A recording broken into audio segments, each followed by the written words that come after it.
দোস্ত, গত 15ই জুলাই রাতে তুমি কে আমি কে রাজাকার রাজাকার হঠাৎ এমন স্লোগানে মুখরিত হয়ে ওঠে ঢাকা বিশ্ববিদ্যালয়ের ক্যাম্পাস। আর এবার উপদেষ্টা নাহিদ এই রাজাকার স্লোগানের পূর্ণ ব্যাখ্যা দিলেন।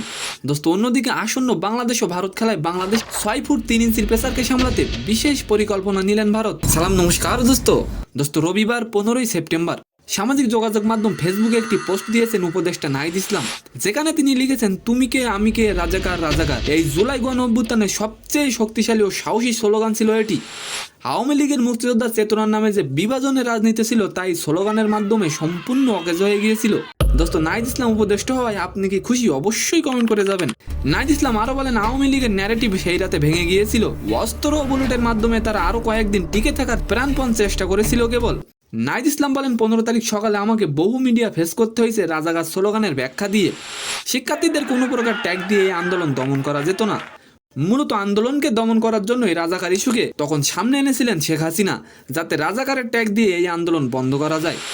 দোস্ত, অন্যদিকে বাংলাদেশের পেসার নাহিদের উচ্চতা 6 ফিট 3 ইঞ্চি, ফলে অনেক উচ্চতা থেকে বল ছাড়েন তিনি। পাকিস্তানের বিরুদ্ধে দ্বিতীয় টেস্টে 5 উইকেট নিয়েছিলেন এই নাহিদ। অনেক উচ্চতা থাকার কারণে তার বলের লেন্স ও বাউন্স আলাদা হয়। আর এই নাহিদকে মোকাবেলা করার জন্য বিশেষ পরিকল্পনা নিলেন ভারত। দোস্ত, নাহিদের মোকাবেলা করার জন্য পাঞ্জাব থেকে নেওয়া হয়েছে গুরনুরকে। তো সম্মানিত দর্শক, আজকের ভিডিওটি কেমন লাগলো অবশ্যই কমেন্ট বক্সে জানাবেন। আর ভিডিওটি যদি ভালো লাগে অবশ্যই একটি লাইক দিয়ে আমাদের চ্যানেলটিকে সাবস্ক্রাইব করে দিবেন। ধন্যবাদ।